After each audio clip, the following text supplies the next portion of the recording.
La teoría política de Holbach y sus presupuestos filosóficos. Un ensayo de Javier Peña Echeverría, Universidad de Valladolid. Resumen. Jonathan Israel ha realzado la importancia de la teoría política del barón de Holbach, hasta ahora poco estudiada y valorada, en el contexto de sus tesis sobre la aportación de la Ilustración radical a la concepción contemporánea de la democracia, la igualdad y los derechos cívicos. Este artículo sostiene, sin embargo, que la propuesta política de Holbach no es en sí misma especialmente audaz o innovadora para su época, ni desarrolla un diseño institucional preciso. Apoya una monarquía ilustrada moderada por una asamblea representativa de propietarios, guiada por el criterio de utilidad como base natural del orden social. Su posición es más revolucionaria en el nivel de los presupuestos teóricos de esa propuesta. Su crítica atea de la religión, su ontología materialista y su ética utilitarista contribuyen a socavar la representación y los valores característicos del orden social y político tradicional y despejar el camino hacia la nueva sociedad burguesa.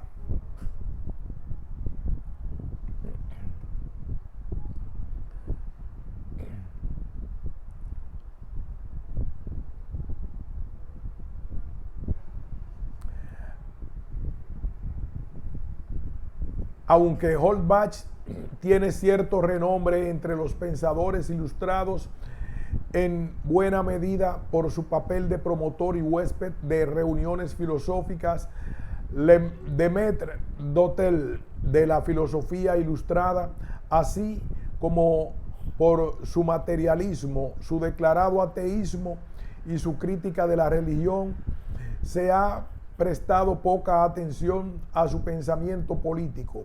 Podrían aducirse para explicarlo motivos externos, como el hecho de que permaneciera oculta la autoría de sus obras hasta después de su muerte, 1789, o que la figura de su amigo Diderot eclipsase en este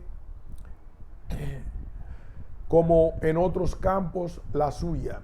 Cabría pensar también que su filosofía política tiene un interés menor al lado de la de Rousseau o incluso la de miembros de la generación siguiente como Sieyès, Paine o Condorcet. Sin embargo, los estudios de Jonathan Israel sobre la Ilustración radical han puesto al barón de Holbach en primer plano como filósofo político. El historiador británico sostiene que la Ilustración radical ha proporcionado la matriz intelectual de nuestra concepción actual de la democracia, la igualdad y los derechos y libertades ciudadanas, y destaca especialmente la contribución del pensador francés en la expresión de las ideas políticas radicales. Las tesis de Israel y sus insistentes referencias a Holbach son indudablemente un acicate para leer los escritos políticos del filósofo ilustrado francés, no solo a fin de valorar la justeza del juicio del historiador británico, sino sobre todo para conocer y apreciar apropiadamente una concepción política representativa. En cualquier caso, del clima de intelectual y el debate político europeo del siglo XVIII, pero lo cierto es que se aparta de la interpretación más habitual sobre los estudios de Holbach. Por ejemplo, en su relevante estudio sobre el pensamiento del filósofo, Naville sostuvo que no era republicano, ni socialista, ni demócrata. No era, en conclusión, un revolucionario, sino un reformista.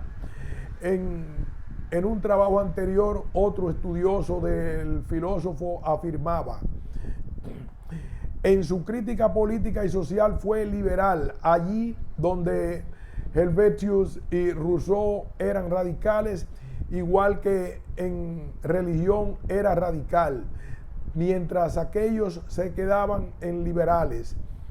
Por eso sus escritos políticos no llamaron la atención tanto como sus ataques contra la religión.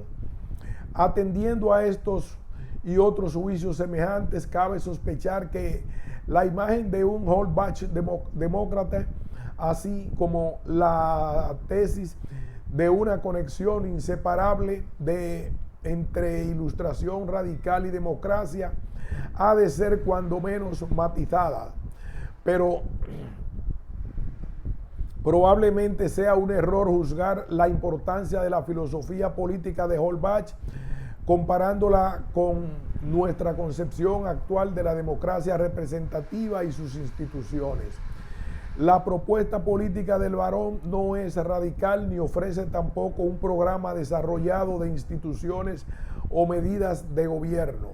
Seguramente vale más que atendamos a los principios básicos subyacentes en su concepción de la buena sociedad y de la política, retrotrayéndonos a la ontología materialista y a la ética naturalista de Holbach, y situemos a su vez estos principios y esa teoría política en el marco del proyecto ilustrado de transformación de la sociedad en la cultura del antiguo régimen y de las resistencias que le oponen los privilegiados.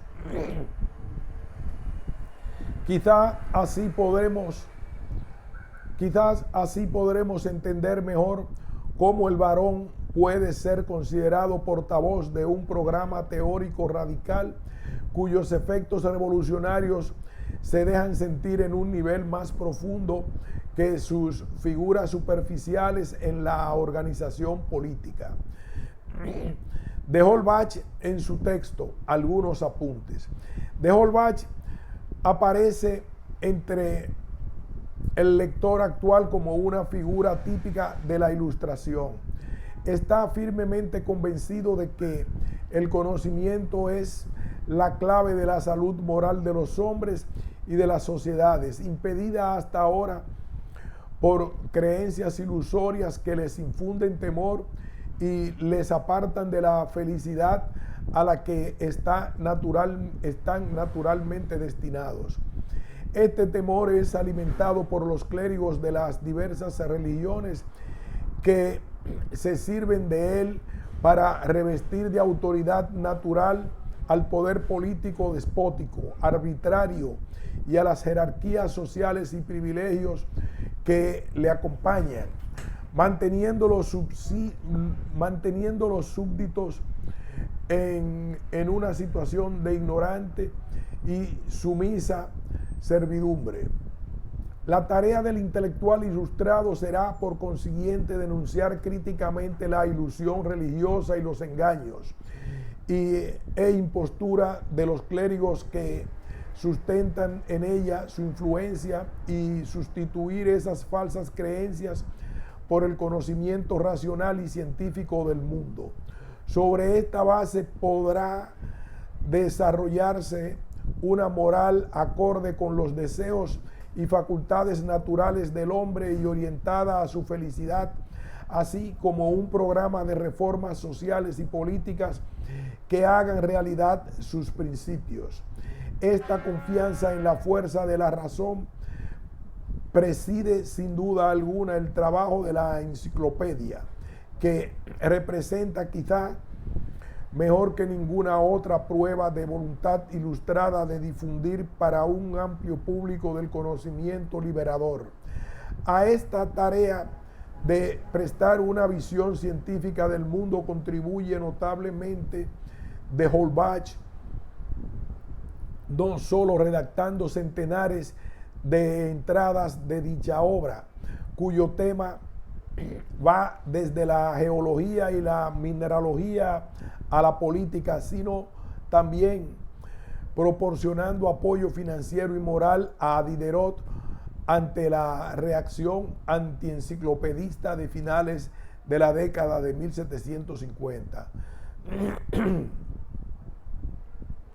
Además, el filósofo lleva a cabo una infatigable tarea de traducción y difusión clandestina de escritos ateos y materialistas por toda Europa. Él mismo redacta anónimamente o atribuyéndolos a algún difunto un buen número de escritos en los que organiza y expone su crítica de la religión, su filosofía materialista y su teoría moral y política. Sus fuentes filosóficas son también radicales frente a la influencia dominante de Locke y Shaftesbury.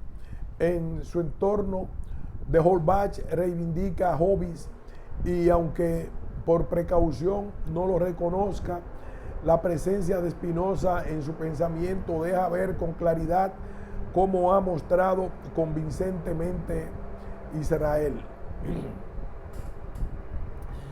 Destaca entre sus obras Sistema de la Naturaleza, un libro extraordinariamente difundido en su tiempo y objeto también de muchas críticas, entre otras las de Federico II de Prusia y Voltaire, que es una síntesis de su pensamiento en la que conecta sistemáticamente ontología, antropología, ética y filosofía política, una visión rigurosamente materialista del universo y del hombre, un compendio de las críticas pasadas y presentes de la religión y el despotismo, y un esbozo de la ética naturalista y utilitarista. Los estudiosos coinciden en considerarlo como uno de los libros más influyentes de esa época, junto con del Spirit de Helvesio. De Holbach no destaca por su originalidad y su estilo literario resulta pesado y reiterativo. Según Voltaire, en una época que aprecia los epigramas y la brillantez de ingenio, pero resulta eficaz en la difusión del conocimiento y en la crítica de la cultura tradicional. Sin embargo, fue mucho más conocida entonces la labor que desempeñó de Holbach como mecenas de su famoso salón parisino de la calle Saint-Roch, cuya prolongación estival es la propiedad rural de su esposa en Grandval.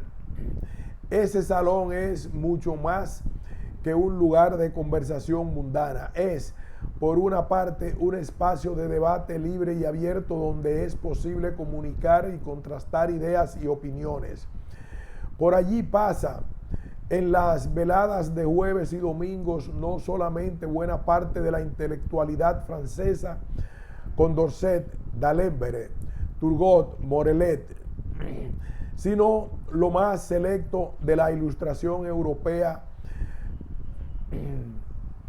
de Beccaria a Hume, de Green a Priestley, pero es además la sede social, por así decirlo, de un grupo comprometido en la tarea de crear y difundir un pensamiento innovador, enfrentado radicalmente a la cosmovisión del antiguo régimen. Pues hay que distinguir entre los asistentes ocasionales de las cenas de Saint-Roch y un núcleo de asiduos que se benefician de la extraordinaria biblioteca del Barón y de su gabinete de historia natural, y a los que de Holbach pone en relación. Diderot, en primer lugar, unido al Barón por la afinidad ideológica y personal, y conocedor, crítico y colaborador, incluso coautor en todos sus trabajos, pero también Grimm, Helvetius, Rousseau, hasta su posterior abandono, de la que en sus confesiones denominará la camarilla de Holbach. Galliani, Suard, Boulanger, Marmontel, Reinhardt, etc.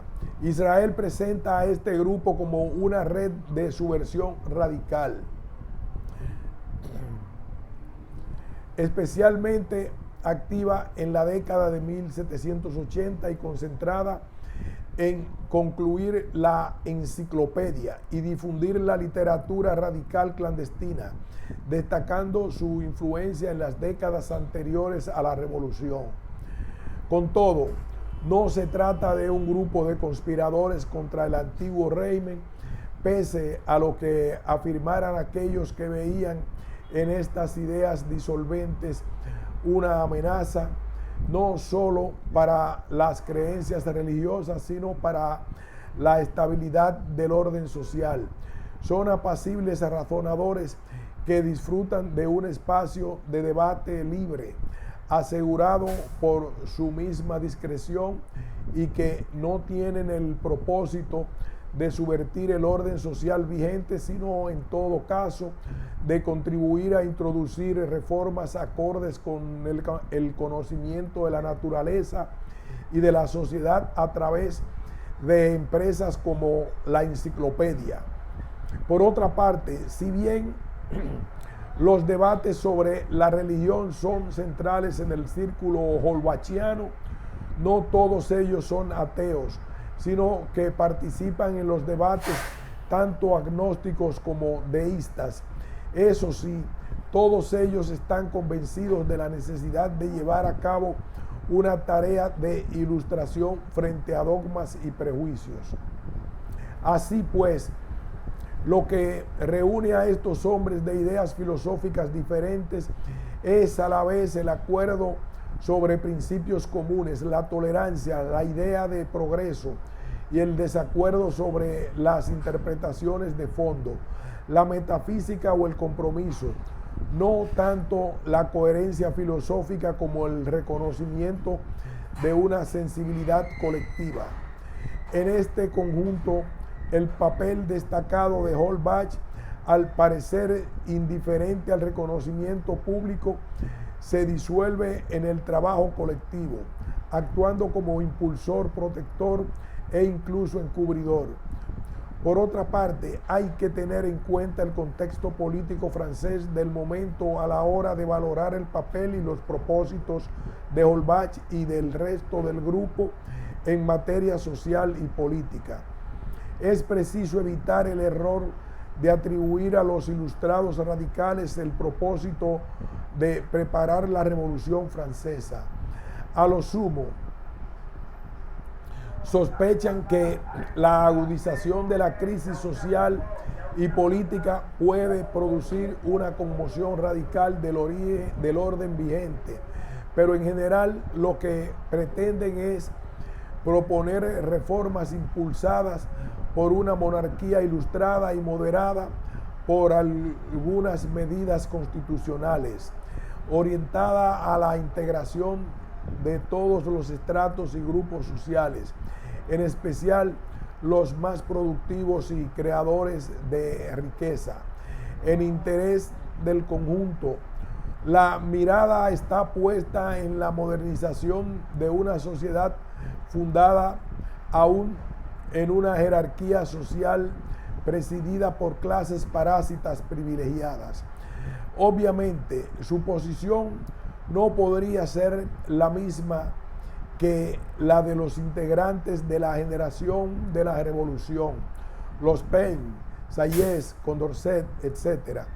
No es fácil saltar más allá del propio tiempo. Su audacia intelectual podía, por tanto, ser tolerada hasta cierto punto, más aún en tanto pertenecían a fin de cuentas al estrato social de los privilegiados. Incluso podía la monarquía servirse de ellos en ocasiones para resistir a las presiones de control político e ideológico de la Iglesia Católica y los parlamentos. Eso no obsta para que la labor de Holbach y el resto de los integrantes de la llamada Ilustración Radical tengan un alcance revolucionario, pero no haya por el carácter rupturista de la expresión directamente política, sino porque su crítica filosófica honrada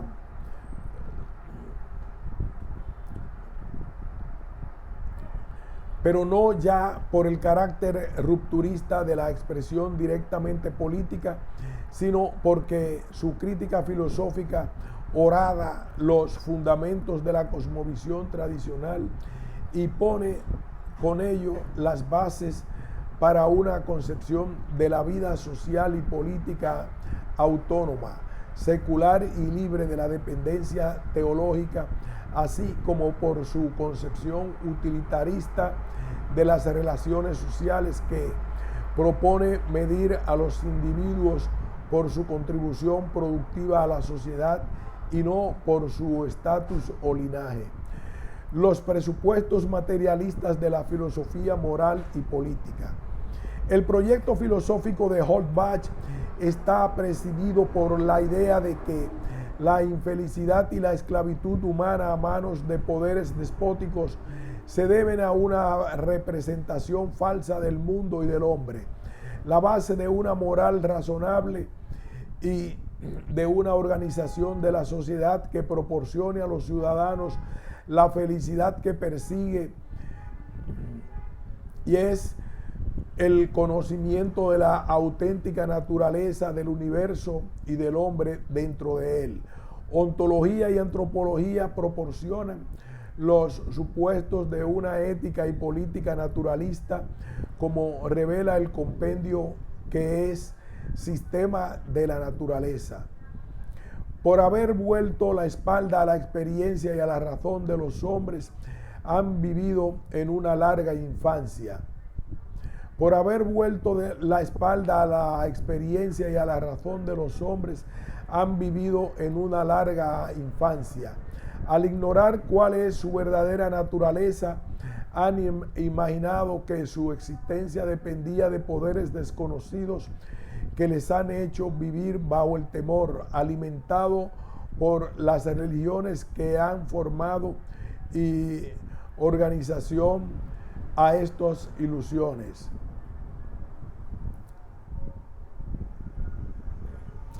Creer a sí mismo que dependen de poderes sobrenaturales les ha llevado a vivir engañosos.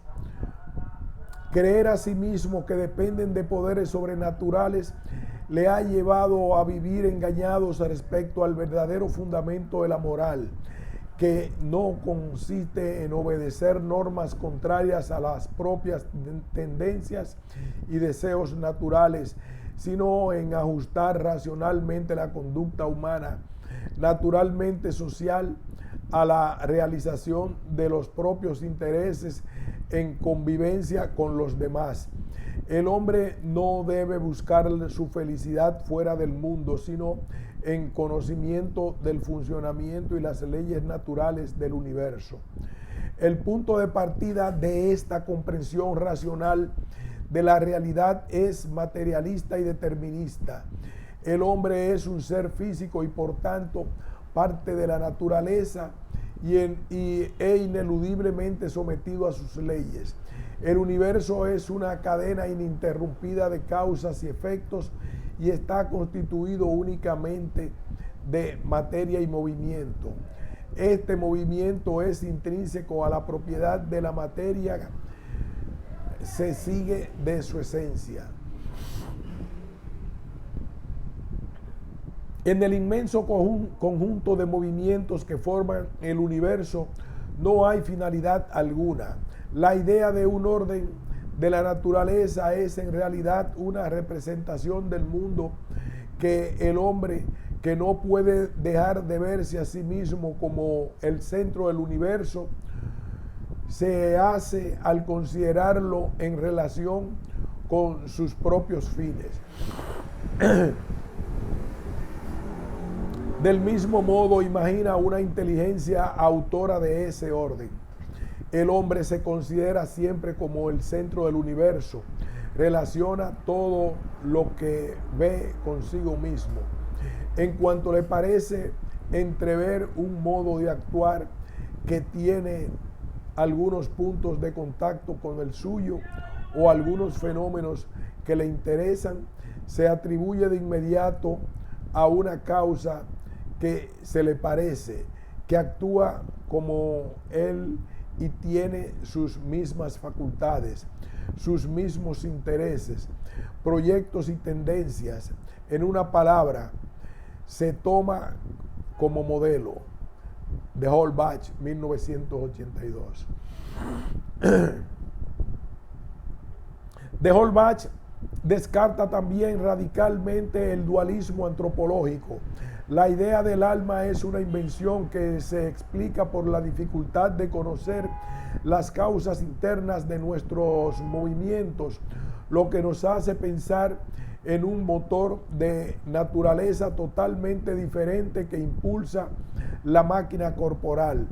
Pero el movimiento es una propiedad de la materia y es impensable como una fuerza espiritual podría producir efectos físicos. Puede ser difícil conocer cómo se organiza la materia para constituir el pensamiento, pero no es algo absurdo.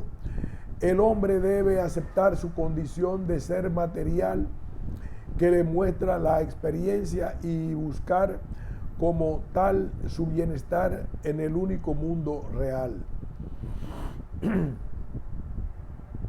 Si todos los movimientos del universo se inscriben en una compleja red de causas y efectos que siguen leyes constantes y necesarias, también las acciones y pensamientos del hombre obedecen a un mecanismo natural.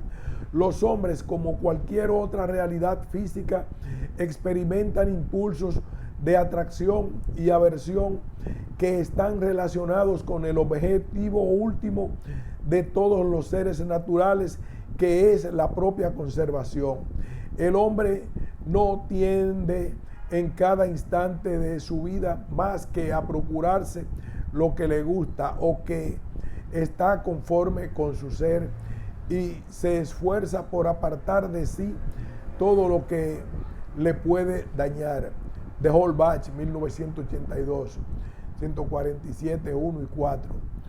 Todos sus afectos y deseos están sujetos a las mismas leyes necesarias que el resto de los cuerpos de la naturaleza. Busca necesariamente lo que es o le parece ser útil para su bienestar o felicidad, y al hacerlo sigue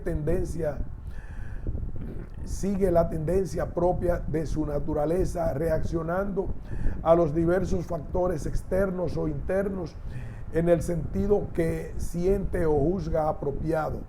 Por eso, la hipótesis de una voluntad libre que se enfrenta a las pasiones no tiene sentido. No es otra cosa que una modificación de nuestro cerebro, de lo que dispone a mover los órganos corporales conforme a su conveniencia, con nuestro modo de ser, conforme a los estímulos provenientes de los objetos que afectan a nuestros sentidos.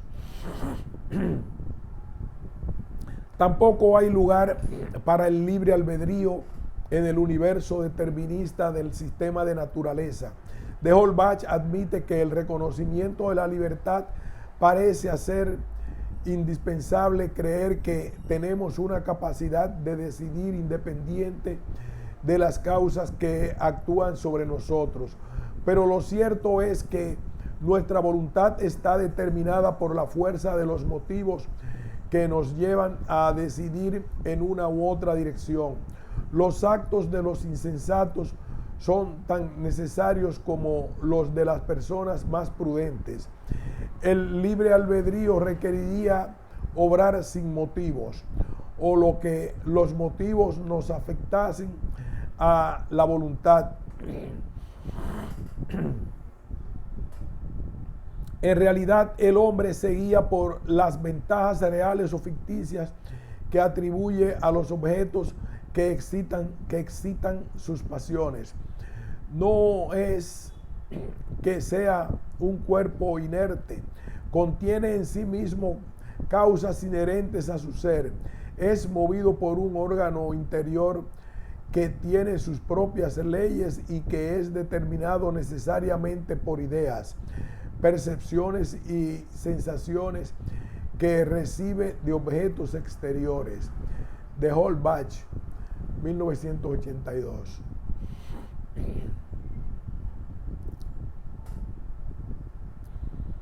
Pero la complejidad de las reglas de asociación en el mecanismo cerebral no obsta para mantener la tesis determinista. La libertad, concluye de Holbach, es la necesidad contenida en su interior.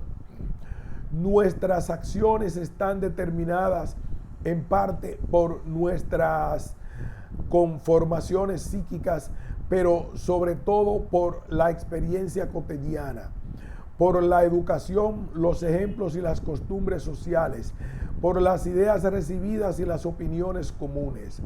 Por consiguiente, es principalmente en la sociedad donde está el juego, la felicidad del hombre, y el conocimiento de su verdadera naturaleza hará posible comprender adecuadamente el vínculo social y hacer una propuesta razonable para el bienestar social.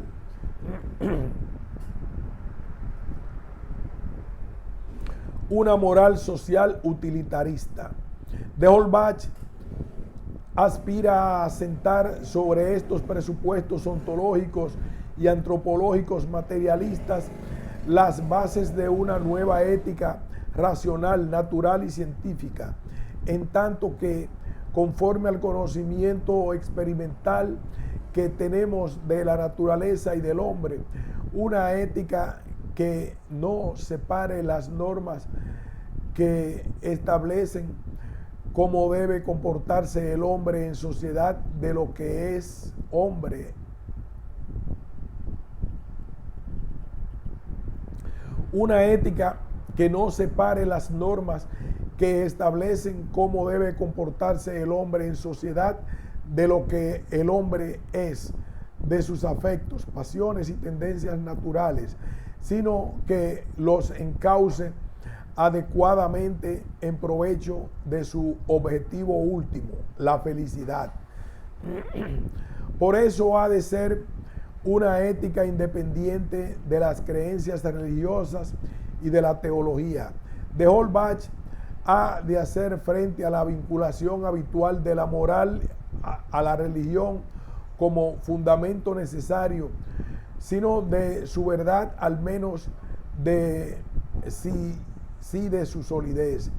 Todavía defiende Voltaire la utilidad de la religión como instrumento de tranquilidad social, garantía de las reglas morales que aseguran la coexistencia social ordenada y la obediencia a las leyes, y a la correspondiente asociación del ateísmo a la inmoralidad.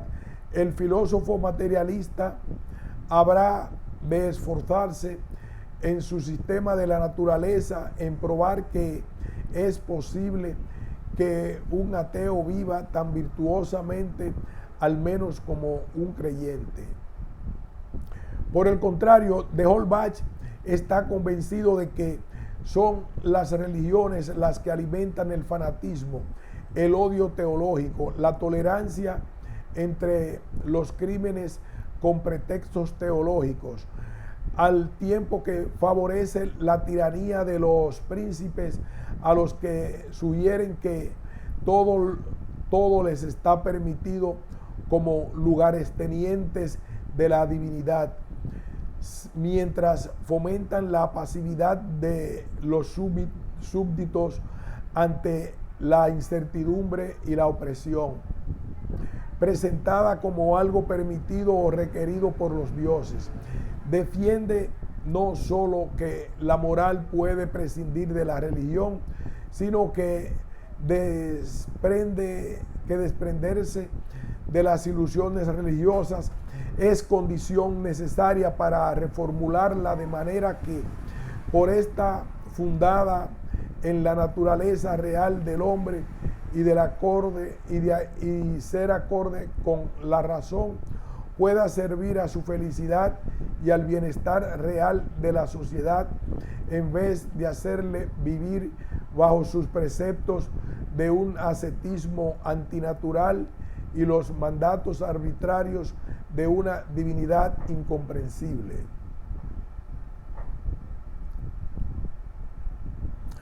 La base psicológica de la moralidad es el propio interés. El único motivo de nuestras acciones es la búsqueda de aquello que consideramos conveniente para nuestra conservación y felicidad, que puede ser definida como el placer continuado.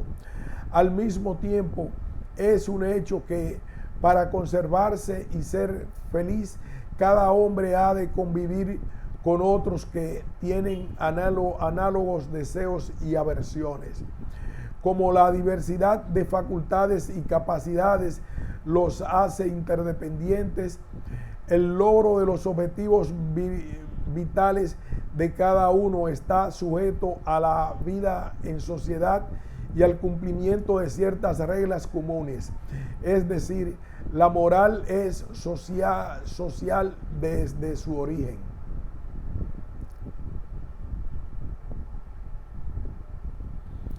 De modo que el presupuesto objetivo de la moral es la conexión existente entre la propia felicidad y la de aquellos con los que uno vive. La moral le mostrará que para hacerse feliz a sí mismo tienen que ocuparse de la felicidad de aquellos de quienes necesita para lograr su propia felicidad. Y su tarea no es otra que mostrarnos cuáles son los medios necesarios para alcanzar ese objetivo irrenunciable. Por consiguiente, los conceptos de deber y virtud y su complementario, el vicio, han de ser redefinidos como imperativos hipotéticos que conectan dicho objetivo con los medios apropiados para alcanzarlos. Los deberes del hombre son los medios que está forzado a adoptar por la necesidad de las cosas para obtener el bienestar hacia el que tiende sin cesar. La obligación moral no puede separarse del interés. Del mismo modo, la virtud no es algo separado de, y menos aún opuesto a su bienestar, sino la disposición a hacer lo que es necesario para su bienestar. Esta conexión entre fines y medios se traduce en deberes sociales que nos obligan a contribuir a la felicidad ajena como medio para asegurar la propia, y a su vez la conducta virtuosa es, en otras palabras, una disposición habitual a hacer aquello que contribuye a la felicidad de los seres de nuestra especie y a abstenerse de lo que puede perjudicarles. No se trata de altruismo desinteresado, sino de buscar razonablemente el propio interés.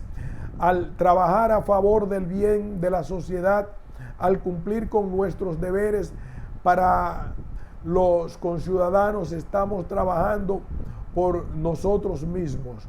No es preciso apelar a una motivación desinteresada. Basta con considerar nuestra posición en la sociedad desde la perspectiva del interés ilustrado. Unir el interés al deber, he ahí el gran arte de la moral y de la legislación. De Holbach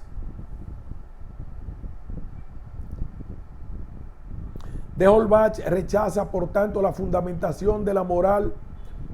De Holbach rechaza, por tanto, la fundamentación de la moral en un sentido moral, innato o un sentimiento de benevolencia, como sostienen algunos filósofos de la Ilustración escocesa. Aparte de lo que no tenemos una idea de lo bueno o lo malo anterior a la experiencia, esta muestra la ausencia de sentimiento moral en muchos hombres. Él mismo sitúa su ética en la senda de la tradición epicúrea y enfrente del estoicismo, mientras éste se orienta a la desnaturalización del hombre, la supresión de las pasiones y la insensibilidad.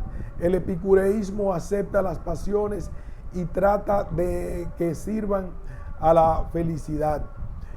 Nos encontramos, por tanto, ante una ética que hace de la utilidad el criterio del bien moral y que, por tanto, bien puede ser calificada de utilitarista, aun siendo anterior a la formulación típica de Bentham. De Belens observa al respecto que de Holbach no es ni el primero ni el único en apelar a argumentos utilitaristas. El propio Bentham se refirió a Beccaria y Helvetius, asiduos visitantes del salón de Holbach, como precedentes suyos, y podemos encontrar repetidamente en sus páginas la referencia típicamente utilitarista del bien del mayor número. Sin embargo, de Belens, de Belnes hace notar que el planteamiento holbachiano no se vincula tanto al cálculo racional de intereses como al hecho de la sociabilidad humana, puesto que somos seres sociales que necesitamos de los demás. Nuestra propia felicidad está vinculada a la de ellos, ya que no podemos satisfacer nuestros propios deseos si al mismo tiempo no son satisfechos los suyos, en parte gracias a nuestra contribución. De Holbach prefiere la ataraxia de Epicuro al cálculo escrito y prefiere hablar de interés más que de placeres. A juicio de este intérprete, la felicidad de eudomonista no es favorecida por la búsqueda de placeres y nuestros intereses residen en una prudencia más próxima a la frónesis de Aristóteles que al utilitarismo de Bentham. Cabe replicar, sin embargo, que tampoco el utilitarismo clásico puede ser deducido.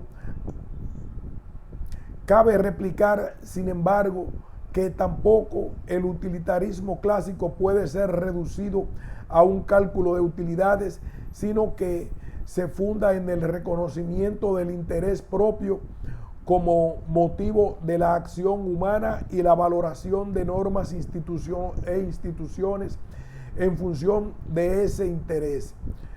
Por otra parte, hay que tener en cuenta que la ética utilitarista no es en esta época una moral de tenderos satisfechos, es un arma de lucha. Frente a la reivindicación de derechos y privilegios supuestamente procedentes de la naturaleza humana o de las costumbres inmemorial para justificar el orden social existente, el utilitarismo apela a la contribución efectiva y la satisfacción de los intereses de la sociedad como criterio de valoración de personas e instituciones independientemente de las posiciones heredadas. Por eso, una ética utilitarista podía resultar progresista frente a la defensa tradicionalista del estatus y servir de guía para un programa de reforma social. Eso, si la ética utilitarista de Holbach supone la posibilidad de que se armonicen espontáneamente intereses individuales e intereses sociales, así como los de diversos sectores o clases entre sí, pese a reconocer la diversidad de condiciones sociales, facultades y fortunas. Parece confiar en que la conjugación de esfuerzos individuales resultará un interés social que beneficie a todos, o al menos a la mayoría, pasando por alto que tales objetivos e intereses son a menudo conflictivos, particularmente cuando los agentes se encuentran situados en posiciones material y socialmente asimétricos. Como más adelante se dirá, Holbach descree del ideal russelliano de igualdad e insiste, en cambio, en la utilidad social de la desigualdad, siempre que no sea extremada, como incentivo al esfuerzo individual. Además, el filósofo considera que moral y política deben estar estrechamente unidas. No puede separar su interés sin peligro, ni cesar de darse la mano. La moral carece de fuerza si no la apoya la política. La política es inestable y se pierde si no es sostenida y ayudada por la virtud. El sentido de su propuesta bien podría resumirse en el término etocracia. Se trata de la política. La moral carece de fuerza si no la apoya la política. La política es inestable y se pierde si no es sostenida y ayudada por la virtud. El sentido de su propuesta bien podría resumirse en el término etocracia. Se trata de que la política esté guiada por la moral y de que la moral se realice por medio de la política. Moral y política tienen el mismo objetivo, la felicidad de los hombres. Para alcanzarlo es necesaria, por una parte, la moralización de la política. Hasta ahora la política ha sido despótica, corrupta y gravosa para los gobernados, porque se ha basado en el despotismo arbitrario de los príncipes, los mitos y falsedades de las religiones empleados por los clérigos para consolidar el orden existente, la exaltación de la riqueza nacional en beneficio de los privilegiados.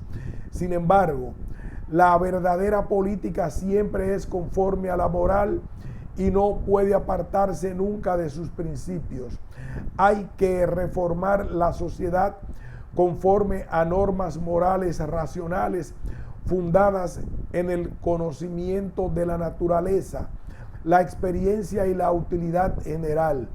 Pero es igualmente necesaria la politización de la moral, en el sentido de que el programa de reforma social que demanda la moral solo es posible por mediación de la política. De Holbach define la política como el arte de gobernar a los hombres o de hacerlos concurrir a la conservación y al bienestar de la sociedad.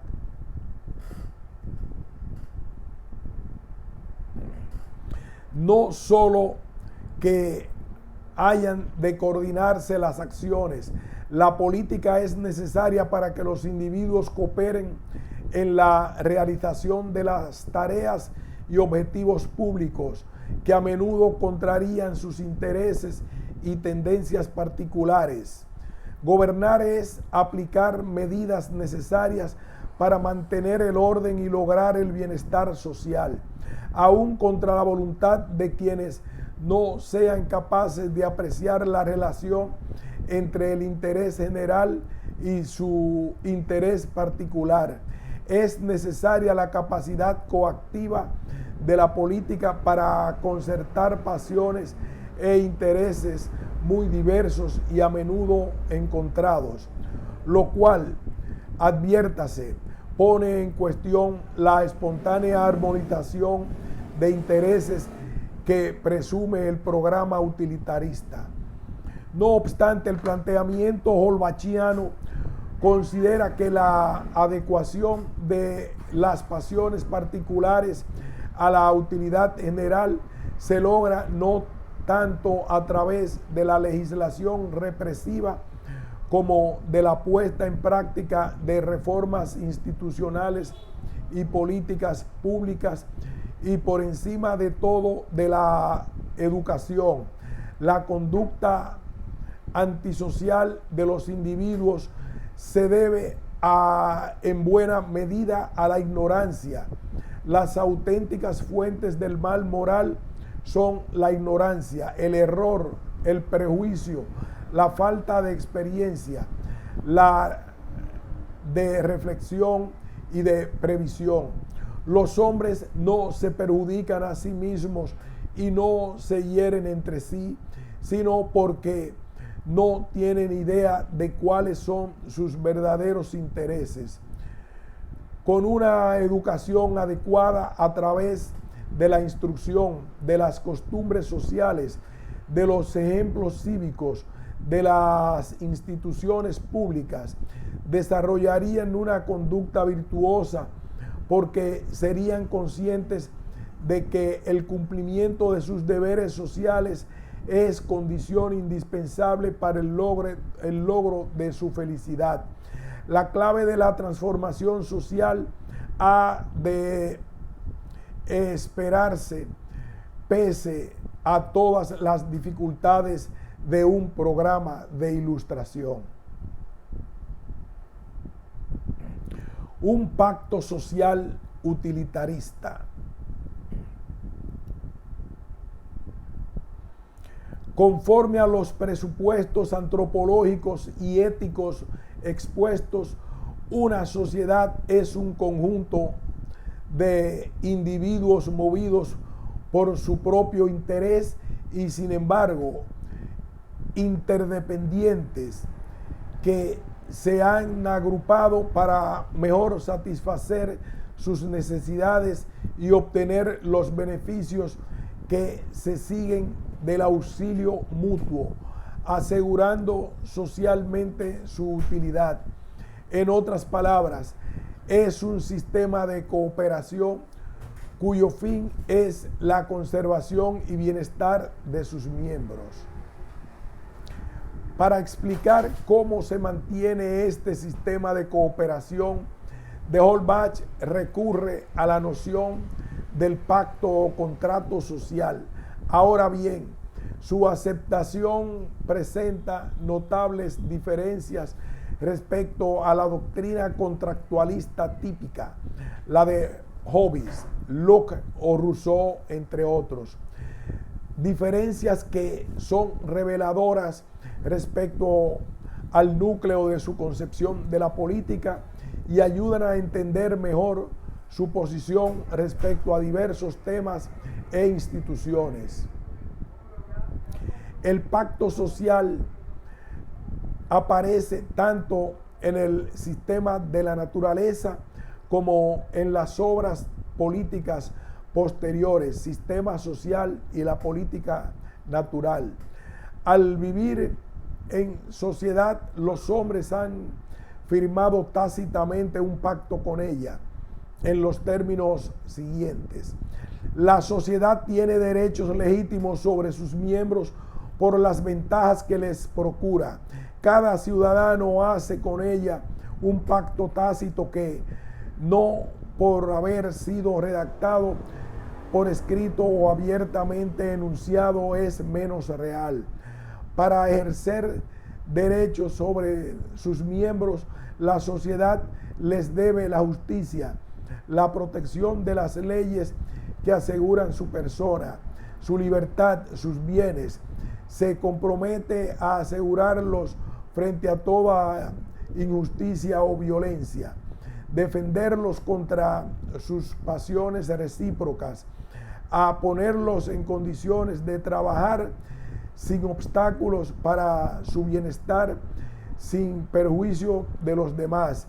El ciudadano, para su propia felicidad, se obliga a someterse a ella, a depender de aquellos a los que ha hecho depositarios de sus derechos, e intérpretes de sus voluntades. Este pacto se renueva continuamente. Cada individuo hace balance de las ventajas y desventajas de la vida en sociedad. Es al fin y al cabo un cálculo de utilidad el que le mantiene unido a la sociedad por los beneficios que ésta le ofrece, protección y seguridad a cambio de obediencia y cooperación para satisfacer sus propios intereses, que son, recordémoslo, su único motivo en cualquier circunstancia, y es la utilidad la que determina el diseño del esquema de cooperación social. Es verdad que Holbach afirma que la sociabilidad es un sentimiento natural del hombre y tacha de quimérica la hipótesis del estado de naturaleza. Pero no debemos engañarnos. Su posición nada tiene que ver con la aristotélica. Los hombres no se asocian gratuitamente, movidos por su naturaleza social o por un sentimiento de simpatía, sino por intereses, por el amor a sí mismos, ilustrado por el cálculo racional. Son egoístas racionales, pero como no todos ni siempre tienen la inteligencia precisa para comprender la conveniencia de ajustar sus conductas al interés social, y sus pasiones les inclinan a buscar las ventajas sin atender a los deberes de la asociación. El pacto social requiere instrumentos adicionales que mantengan el acuerdo entre los intereses particulares y los del conjunto de la sociedad. Necesita leyes, normas que regulen la conducta de los individuos, orientándola a los fines del conjunto.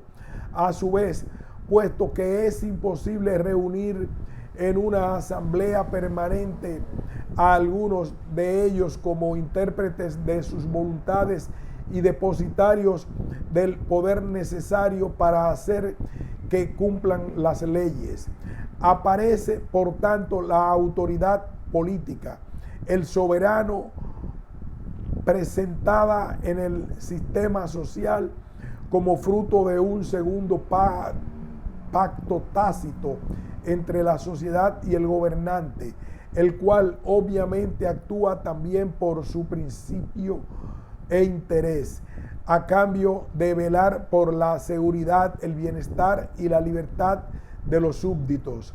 Los ciudadanos se comprometen a obedecer al gobernante, a honrarle y a trabajar por su seguridad y bienestar. La legitimidad del poder político depende por consiguiente del consentimiento de los súbditos, a su vez ligado a la conformidad de los mandatos y medidas del gobernante con el bienestar o interés general de la sociedad, es decir, asegurar al mayor número de los ciudadanos los beneficios en vista de los cuales se han asociado.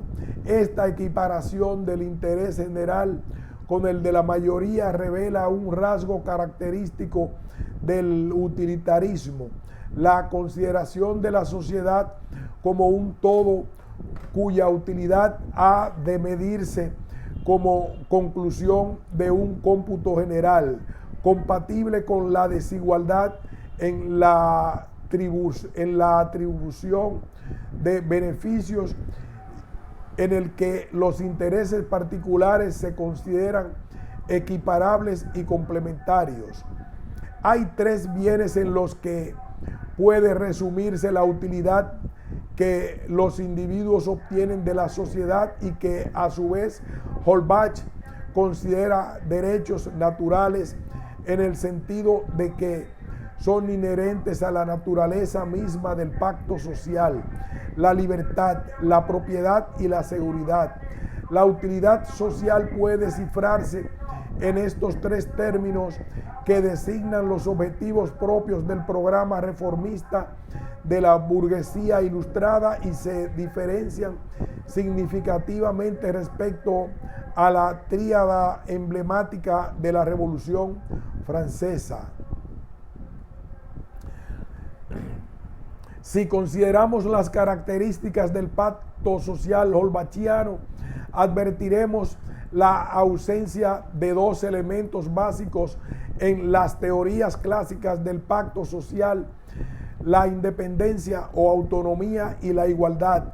Los teóricos del contrato social no postulan en estado de naturaleza porque crean que hubo históricamente individuos sin sociedad, sino porque la ficción hipotética les sirve para explicar cómo se constituyen las sociedades políticas y cómo se justifican el poder y la obligación política partiendo del presupuesto de individuos libres en el sentido de no sometidos a una autoridad superior e iguales. En Rousseau, particularmente, el contrato social legítimo sería tener como resultado una comunidad en la que los individuos siguieran sin estar subordinados después del pacto a una autoridad ajena y en una condición igual para todos como ciudadanos. Rousseau, 1998. Aquí haremos una pausa y continuaremos en el siguiente párrafo. De Holbach, en cambio, se opone decididamente a fundar las relaciones sociales sobre el principio de igualdad. Pausamos.